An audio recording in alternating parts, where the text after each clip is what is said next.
আচ্ছা, নমস্কার, good afternoon. অনেকে জিজ্ঞেস করে, আমার একটু সর্দি সর্দি হয়েছে। অনেকে জিজ্ঞেস করে যে নিজে নিজে কীভাবে সরগম বা তান বানাবো। তো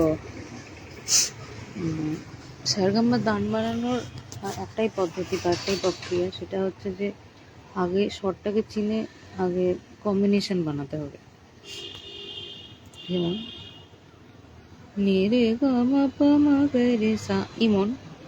আগে যেই রাগ নিচ্ছি সেই রাগের স্বরগুলো কী কী লাগে জানতে হবে। ইমনে করিমা, বাকি সব শুদ্ধ।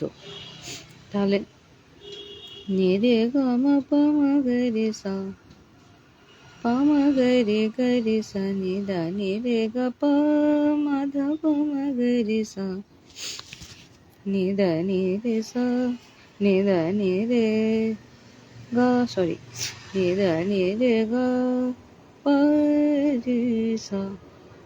এবারে একদম আমরা প্রথমে যেভাবে শিখেছি যে চারটে চারটে স্বর নিয়ে বা দুটো বা তিনটে স্বর নিয়ে আমরা মানে কম্বিনেশন বানাই।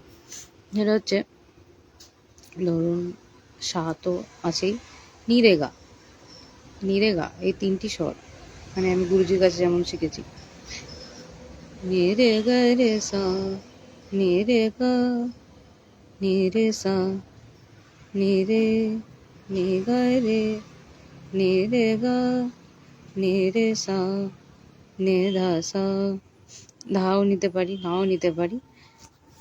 4-5টা কমফোর্টেবল স্বর নিয়ে সেটার মধ্যে পারমুটেশন এবং কম্বিনেশন বানানো স্বরের। নে রে গা মা পা মা গা রে সা, নে রে গা মা রে গা রে সা, নে দা নে রে সা, সা নি ধা পা মা ধা নে রে গা রে সা, গা রে, নে রে গা রে, নে রে মা গা রে সা। এটাই আবার, এটাকেই সরগম বলছে, স্লো সরগম।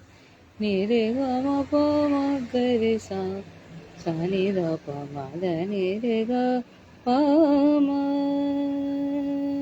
গা রে সা, নে রে গা মা পা মা রে গা রে সা, নে দা নে রে গা রে সা, নে দা পা মা দা নে রে গা পা মা রে মা গা রে সা। এটা যে আকারে যদি বলি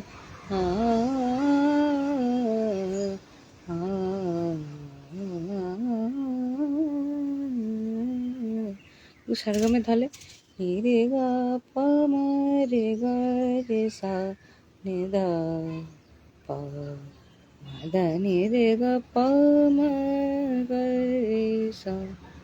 এরকম সরগম বানালেই হবে, স্লো স্লো বিটে। না রে রে রে রে রে রে রে না রে। নমস্কার।